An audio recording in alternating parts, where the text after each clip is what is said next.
Mga tayo ng shell ngayon mga idol. Barangay namin.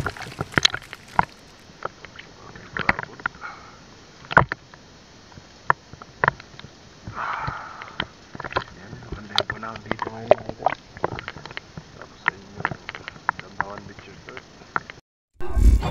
Welcome back mga idol. Welcome to Bonbon Fishing TV. Kung hindi ka pa naka-follow, click na lang po ng follow button at subscribe na din po sa ating YouTube channel. Maraming salamat. So ayun nga mga idol, dito sa ating kadugayon, nag-dive agad tayo. Hanap agad tayo ng mauulam ngayong umaga. Kasi hindi tayo nakadive sa pamamana. Ayan, nakakuha na agad tayo. 2 piraso agad. Ayan. Hindi ko alam yung mga pangalan yan. Basta alam ko nakakain. So ito pa. Ito yung tawag sa amin ay suhi.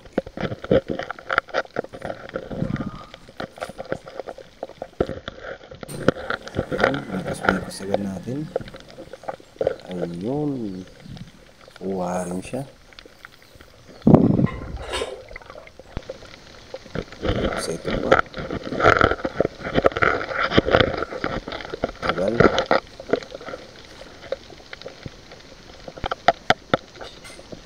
Ito yung tinatawag na sisi. Sarap tong kinilaw.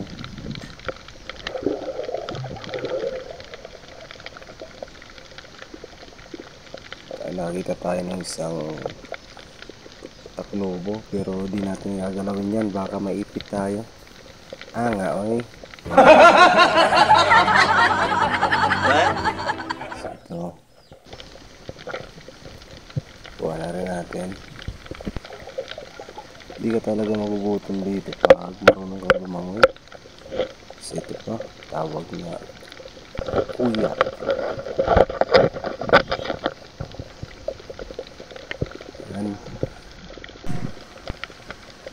Ayan, knowledge, meron pang isdang tikos yung tawag. Di tayo kumukuha niyan, marami yan din dito. Lang sa mga idol, pagkalam ko ilan lang yung bawal, kaya ng illegal fishing, tapos yung mga endangered sea creatures na, tapos yung mga transient, ayun lang yung bawal. So ito yung mga isda na sumusunod sa atin kasi yung mga natitirang laman ng shell, yan yung dinudumog nila. Kaya ayaw humiwalay ng ito mga idol. Nakita tayo ng tipay, isang shell na pwedeng kilawin, pwede rin iluto. Ayan.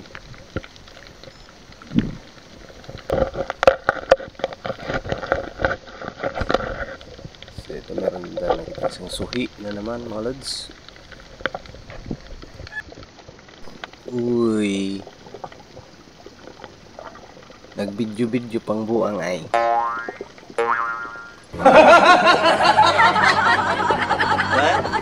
Yan na yung mga isda mga idol, yung sumusunod sa atin, mas lalo pang dumami habang tayo nangunguha ng mga shell. Nanang ukoy, may abot na.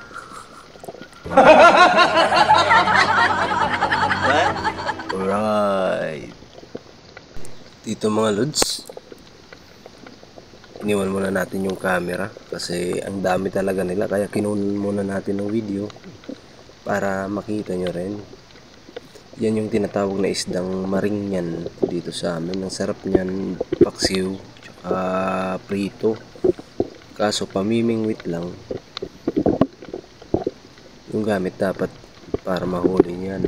Meron naman yung mga maliliit na spear gun, pwedeng gamitin dyan, pero masyadong maiilap yan. Hunter lang yung makakakuha niyan. Yan sila, oh, tuwang-tuwa sila kumakain ng natitirang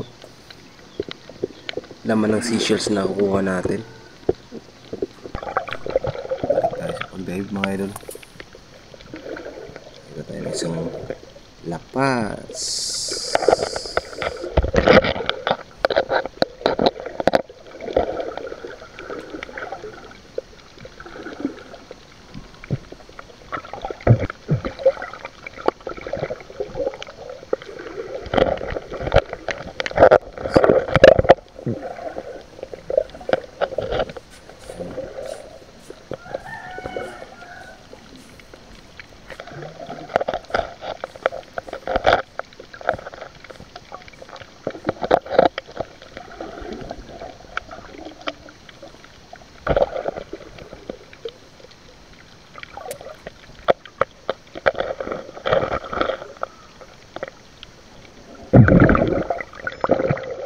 Tapos nakita tayo ng isang nilalang na parang seahorse yung itsura.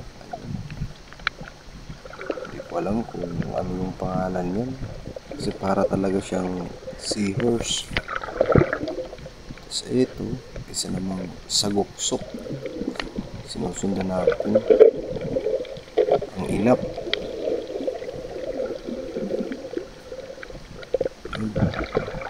Habol-habol pa.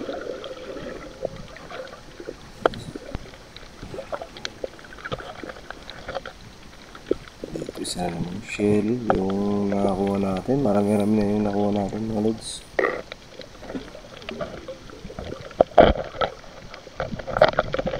Yan. Isa na namang lapas yung nadali.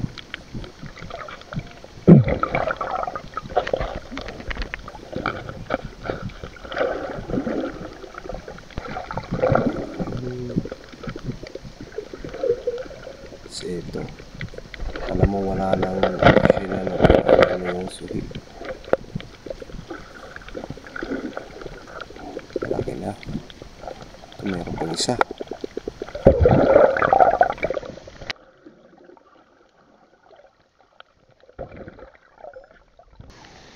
Ay mga lods, first na lang din yung kongo.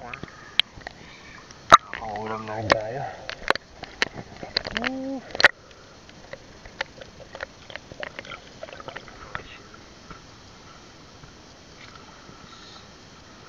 Labo ng phone case natin.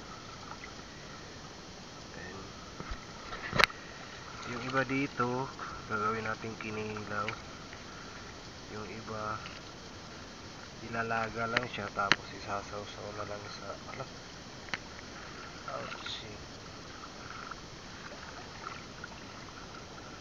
Isasaw-saw na lang sa suka para may toyo.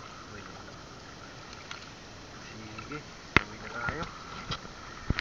So ito yung nakuha natin mga shells mga idol. May tatawag sa amin na sisi, ito liswi, tapos ito tipay. Itong iba hindi ko na alam, basta pangtion yung tawag nito sa amin. Yung iba dito, ito kagaya nito,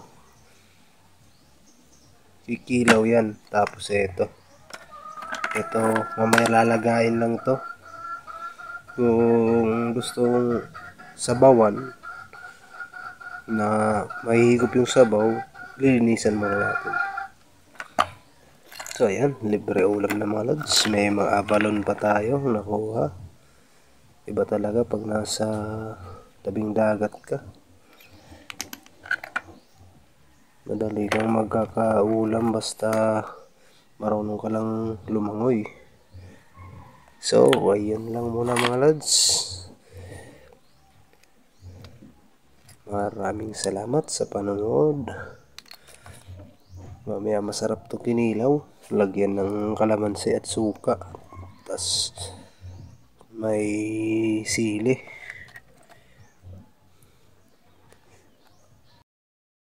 So ito na mga lods, niluto na ng kapatid natin, nilaga niya. Isasawsaw na lang yun sa toyo na may sili, suka at kalamansi. Kain tayo mga idol. Maraming salamat sa panonood. Huwag sana kalimutan natin mag-like, comment, share, at mag-subscribe na din po sa ating YouTube channel. Maraming salamat.